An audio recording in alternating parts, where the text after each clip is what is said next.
Hello everybody. So welcome to Orchid Chat with Dr. Connors. And of course this is Dr. Connors.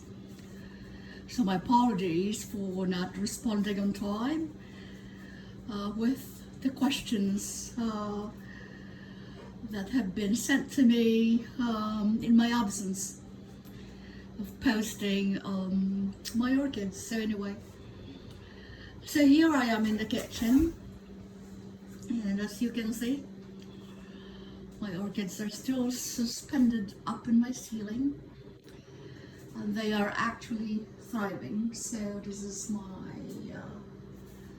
alright, so I forgot the name of this, but I'm going to put it in the comments once that I remember the name of it. So anyway, well, many of you have asked about my orchids, how they are thriving. So, as you know, orchid collecting, raising orchid, it is not a cheap hobby, it is a very expensive hobby. And orchid in particular, they are also very tricky to raise, particularly if you don't have a greenhouse. About nearly 20 years ago, I started with a couple of dendrobium. That's what that's what I started from, because that's what I saw growing up. We had lots of dendrobiums in my nana's place in a tropical country. So I started with that, and then of course, in my area of the world, I didn't really have much of choices.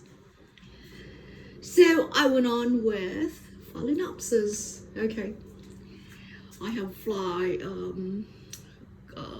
sticky there.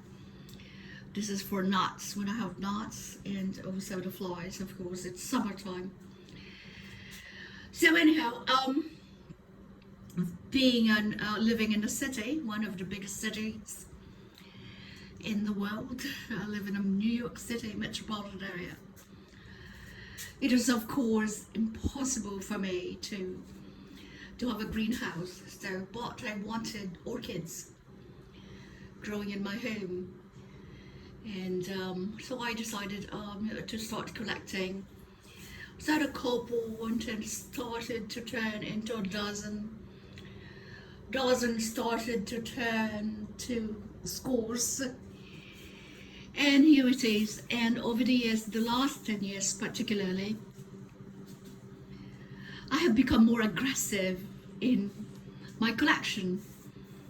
So I have collected orchids that are not found in your supermarket or your grocery store, or Lowe's or hardware store, wherever you get your orchids. So I grew up seeing grammatophyllums, so I started getting grammatophyllum seedlings, and so I got a couple of seedlings about 8 years ago or 10 years ago, and they turned out to be specimen sizes. So they were massive. So and I thought that I could not grow specimen sizes, in not having a greenhouse at all. But I was able to do that, as you can see from my collection here. So I have an eclectic collection. It's like, I know that they advise you to group your orchid together from intermediate to core to orchids that desire a lot of light. But I have found that if you listen to your orchid, it has nothing to do actually with how much light and how much water. It has something to do with giving them the proper environment, the environment that they like. So I have found out that by listening to your orchid, all right, they can actually thrive. So I have mixed, I mix my collection here. As you can see, I have Cattleyas, I have Stanhopias, I have Phalaenopsis, Vandus and Gracum there, and Phalaenopsis, I mean, of course the Phalaenopsis, Zygo again, and Grammatifoliums, more Grammatifoliums Wallacei there, and Dendrobiums. I also have the monkey orchids suspended, and also the coconut orchid. So I will tell you the proper name later. So I have found that these groups of orchids, they thrive in my kitchen, so I put them in my kitchen. As you can see, my Phalaenopsis, look at them. They have large leaves, and they have been living here up on my ceiling here for quite a while now. I also have novelty Phalaenopsis up there, and they seem to like it. And of course I have also the bulbs right there, and also it's a mixture. It is a mixture of orchids in my kitchen. So I have found that they thrive here, and they like it here. It is, of course, a little bit of a trick to water them, but you can see they are suspended above my island, and I can't actually drench them or spray them in water, just like they were in a greenhouse. And the humidity in the kitchen is just perfect for them. And I have managed to grow specimen sizes of, as you can see, my coconut orchid. It's just growing and growing and growing more pseudoballs. And I also mix ferns to provide humidity.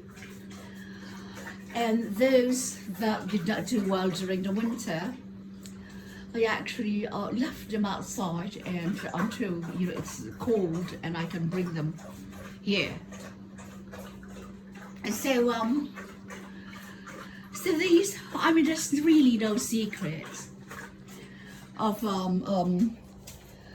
growing orchids. It's just a matter of providing them the right environment, right light, and of course the humidity. So you can grow them anywhere. They're not really choosy. There's no particular time of watering them. So I grow these orchids organically. In other words, I don't use any fertilizers, chemically enhanced fertilizers. Or when we have Denver Jack, come here. Also, when I have pests, I actually go in each leaves, and one by one I remove them. I don't use any chemical insecticides or pesticides at all, because of course, being them inside the home, it would be for me, as you can hear, I have a bird. It would be catastrophic too, also to other animals in my home. So that's the reason why I don't use pesticides or insecticides at home. So the way I take care of them, I basically just do organically. I remove them. When I say mealy bugs here, I just remove them and give them a bath. Or I use alcohol to kill them, and then just basically daily inspecting their leaves and wiping them off. So the scales is the same thing. I use soapy water. I bring them to the sink and wipe off the scales.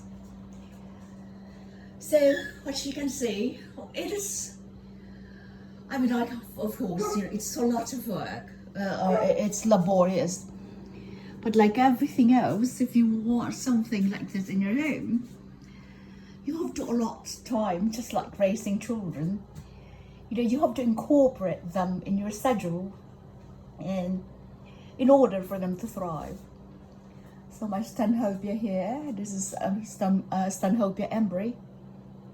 It has a spike. So that's it, ladies and gentlemen. I mean, it's like just sharing you a little bit of what I have in the kitchen. Remember, I do have my Calais in my other part of the house, and they have much more intense lighting. And my others, Oncidium and Miltonias, they get natural light in my south window. They are in a large window, so I'm going to show that in the next video. So here you go. I mean, you can do this also in your bathroom and just install grow lights in the ceiling. So as you can see, it's like, you know, so it's a bit flimsy what I did here.